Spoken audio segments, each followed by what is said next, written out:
चिता जल जाएगी और हवा काली हो जाएगी। नदी को वो सब याद है जो आदमी भूल गया है। जब गंगा रोएगी तो उसके आंसू मैदानों पर गिरेंगे। ये शुरू हो गया है। मैं पिछले 7 महाकुंभों में आया हूं। हर बार मैं इस इलाके में चला हूं, लेकिन इस बार संकेत अलग है। तहा संस्कार स्थल पर कौवे एक अलग ही गाना गा रहे हैं। मुर्दे ज्यादा बेचैन होते हैं। यह अघोरी बाबा काल पुरुष की भविष्यवाणी है। यह भविष्यवाणी अघोरी बाबा काल पुरुष ने महाकुंभ में की है। उनकी भविष्यवाणी डरावनी तो है ही, और उस पर यकीन करने की वजह भी है। वजह यह है कि दावा किया जाता है कि अघोरी बाबाओं की भविष्यवाणियां पहले भी सच साबित होती आई हैं। तो क्या वाकई ऐसा होने वाला है जैसा कि अघोरी बाबा काल पुरुष ने कहा?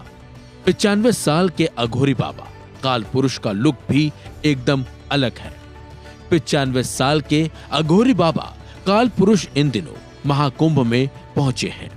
अपने खास व्यक्तित्व के चलते वो सबका ध्यान अपनी तरफ खींच भी रहे हैं। उनके माथे पर लाल भस्म सना है। उनके हाथों में एक इंसानी खोपड़ी है। कहते हैं कि वो इसी से पानी भी पीते हैं। आवाज इतनी ऊंची है कि जब वो बोलते हैं तो आसपास का माहौल मानो कांप जाता हो। उनकी आवाज ऊंची होने के बारे में कहा जाता है कि उन्होंने हिमालय पर तपस्या की है। इसकी वजह से उनकी आवाज ऐसी हो गई है।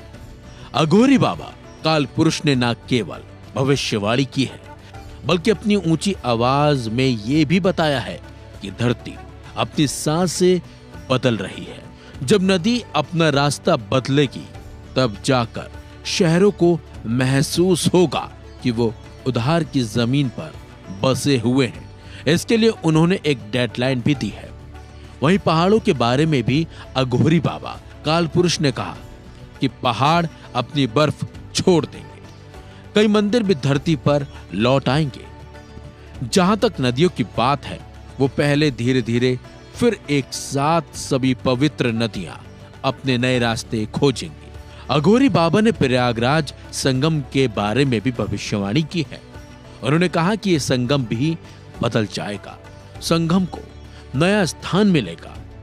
जहां आज रण है, आगे आने वाले समय में कुंभ का आयोजन नए संगम में किया जाएगा।